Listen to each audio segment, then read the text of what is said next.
finally got around to listening to it. And it was of a woman manifesting her dreams, talking about how she manifested all of her desires and they came true. And it really got me thinking. She talked about like, how would you live your life today if you were living your dream life? Are you hanging around the right people? I've talked about all of this stuff, to be honest. It's kind of common sense. But over the past month, I was influenced by mainly a bunch of gamers. Gaming ASMR channels. I was like, oh my god, look at this. That looks so fun. Playing a match of Fortnite, just making sounds and getting a ton of views. That looks like fun, And when I started working on making videos like that over the past month, honestly, it did not make me happy. And it got me thinking, is this how I see my dream life? Sitting there, playing 30-minute long League of Legends matches. Playing 30-minute long Valorant matches. Playing 30-minute long Fortnite matches. Is this living the dream? Is this what I actually want to do? No, it's not. Does it look cool? Does it look fun? Does it look easy? Does it look successful? For some people, yes. For me, no. That's not what I want. Because I know my personal requirements. I need to be a lot more physically active. I cannot be like just sitting around playing video games. That's not good. It just makes me frustrated over time. So that video about manifesting and, actually leaning into and focusing on things that actually matter to get you to your dreams. I was just thinking, it's, it looks fun, it looks easy, it looks prosperous. It doesn't take up that much time of the day. Actually, it does.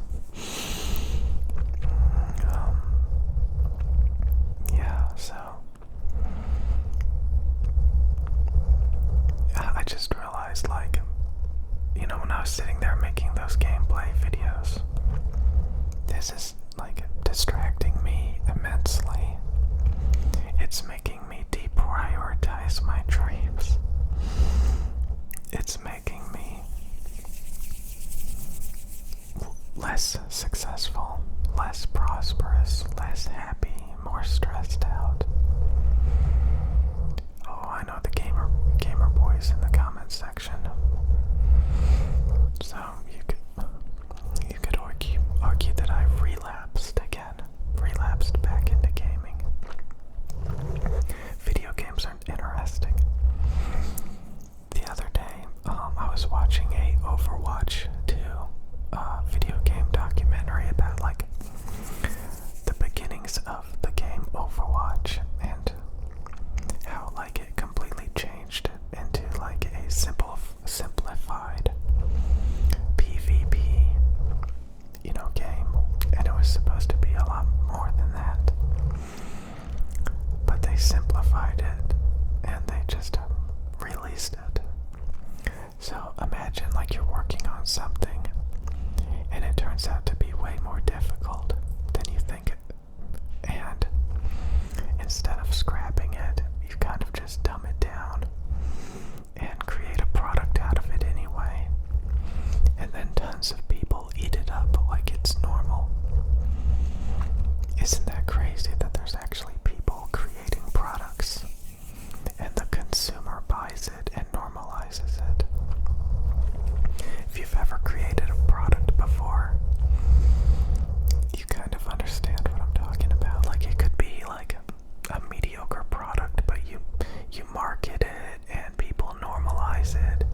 you just like kind of skim through the video, it's just somebody running around a arena battlefield, you know, just mindlessly shooting off their guns at anything that moves.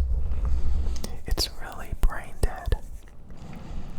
It's really simple. It's really stupid, you know. And you know, a lot of people, they like dumb fun. They like dumb fun. They can turn garbage into gold. They can literally make Call of Duty entertaining. They can literally make Overwatch entertaining. They can literally make Valorant and Fortnite entertaining. They can normalize it. And when you watch them do it, you kind of want to do it. You kind of think, oh my god, this looks fun. This looks easy. This looks prosperous. And then when you start doing it, you're like, man, I'm sitting at my desk a lot more than usual. I feel trapped in 30-minute long matches. I can't move. I can't get up. I just gotta make a video. And then the video doesn't even get that many views. And that's like 30 minutes of your life down the drain, kind of forcing yourself to play games that honestly, these days I wouldn't play on my own. So I'm only doing it to make content, only doing it to make videos that I thought were cool, seeing other people do it. But in reality, it was never that cool. It was just an illusion. So instead of living the life that I want to live, which is being a lot more physically active, not being addicted, not sitting in a chair all day, being completely uncreative, you know, making gameplay videos, for example. You know, again, all of September, like I have to admit it, I relapsed into video games. I relapsed into the idea that, you know, you can make a successful YouTube channel by mindlessly running through video games, making sounds, ASMR sounds. And for some people, that's true. That's true. And it's very inspirational. It looks like a lot of fun. And if you're not addicted to video games and you can pull it off and it's not a huge distraction, that's pretty cool. You know, if you would normally be playing those games anyway, you know, if it's only taking 15-30 minutes of your time, you know, it can be healthy for somebody. There's a lot of things that are very unhealthy for some people, but for other people, it's completely healthy. So, it's kind of interesting when I was watching that Affirmations video. She talked about wealth, health, relationships, traveling, having fun. It kind of makes me realize that that's what everybody wants. That's what everybody wants. And video games are kind of like a artificial imitation of a lot of those things. So everybody wants the same things. Everybody wants the same things. Most people anyway. You know, they want to be physically active. They want to be healthy. They want to have money and to be able to do things without worry. If they need to buy something, they can afford it. You know, they don't have to struggle and suffer. So, you know, video games aren't terrible, but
so many aspirations.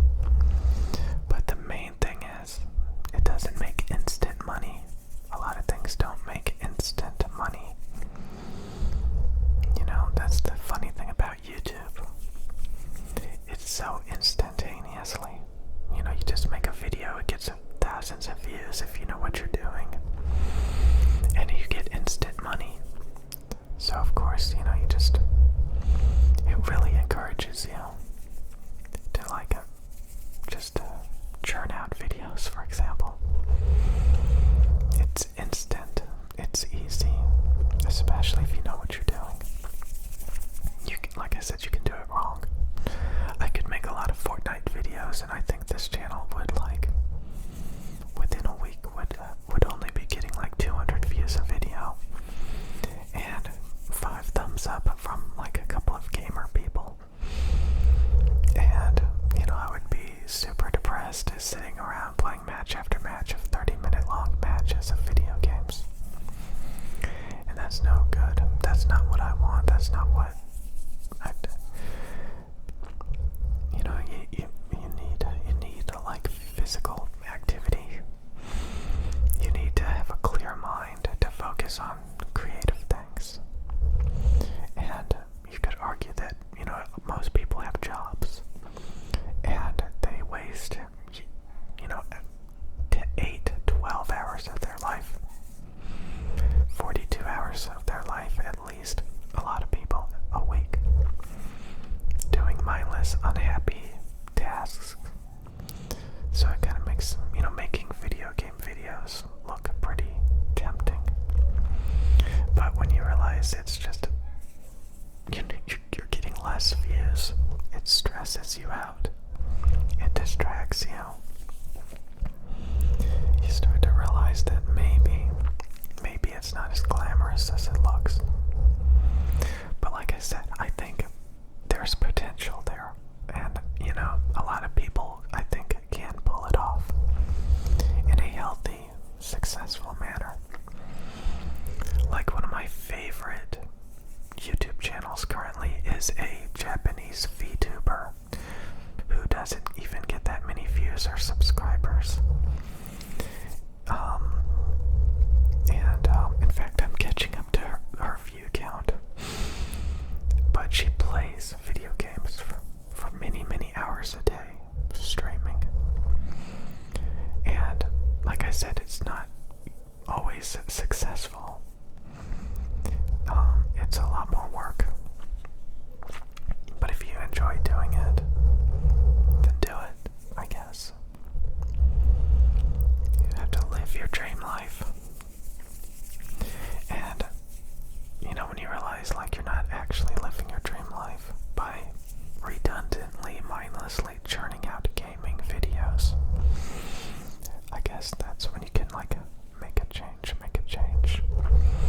But like I said, there's a lot of things that I used to love doing, but it would be very hard, I think, to actually make any money doing it.